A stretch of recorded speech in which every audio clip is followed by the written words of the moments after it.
This channel does not promote any violent, harmful, or illegal activities. All content provided by this channel is meant for an educational purpose only. নির্বাচন কমিশনের কাছে তো আইনগত শক্তি আছে, কিন্তু এই মুহূর্তে প্রয়োগ করবে কিনা আমার সন্দেহ। কারণ নির্বাচন কমিশন যেভাবে চারিদিক থেকে আক্রান্ত হচ্ছে, অনেকখানি নিজের দোষেই বিভিন্ন রাজ্যের ইলেকট্রাল রোল নিয়ে, বিহার নিয়ে একটা তুলকামাল কাণ্ড চলছে।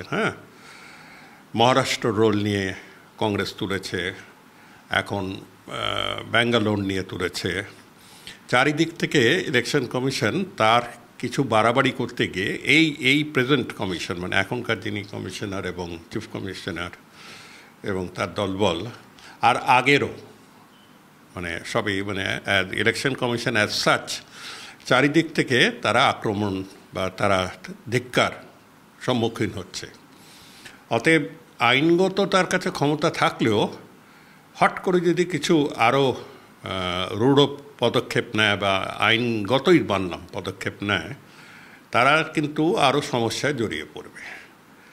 রাজ্য সরকার যেটা করেছে সেটা হচ্ছে এই অস্থিরতার সুযোগ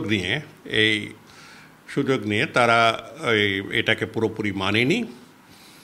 একদিকে এটা বলতে হবে যে হট করে কাউকে সাসপেন্ড করার আগে অ্যাপয়েন্টিং অথরিটি মানে রাজ্য সরকার, তার একটা ব্যক্তিগত তার একটা মৌলিক অধিকার থাকে যে কর্মচারীর বিরুদ্ধে এসব চার্জ তুলেছে তাদের কথাটা একবার শুনে নিতে।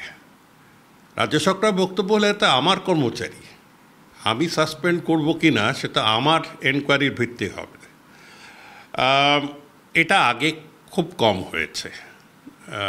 সাধারণত ইলেকশন কমিশন কোনো সুচিন্তিত অর্ডার দিলে তারা মেনে নিত। এখন প্রশ্নটা হচ্ছে এটা সুচিন্তিত না খোঁচাবার জন্যে।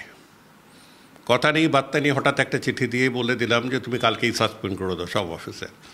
রাজ্য সরকার বলেছে যে একজন সিনিয়র অফিসার, সে বিডিও হোক বা এসডিও হোক, তার অনেক কাজ আছে, তাকে এআরও করেছো তোমরা, কিন্তু তার হাজারখানেক কাজ আছে, দক্ষিণ চব্বিশ পরগনা হোক আর তমলুক হোক আর যেখানেই হোক, বন্যা আসছে ইত্যাদি।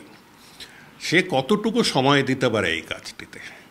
তোমরা অলংকারের জন্যে, আইন বাঁচাবার জন্যে তাকে এই একটা পদ দিয়ে তাকে ঘোষিত করেছ, কিন্তু সে কতখানি নজর দিতে পারে, মানে সোজা কথায় সে ব্যক্তিগতভাবে কতখানি দায়ী, এটা নিয়ে পয়েন্টটা লড়ছে।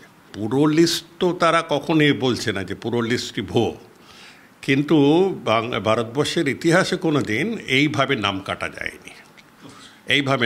যায়নি, আর বিনা কারণে, মানে যার নামটা কাটছে তাকে জানাচ্ছেও না বা তার প্রতিনিধিদের জানাচ্ছেও না তার নামটা কেন কাটা গেল।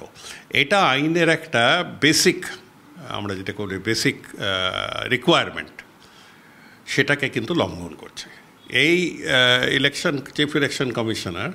তার ক্ষমতা নিয়ে তার একটা অন্য ধারণা হয়ে গেছে।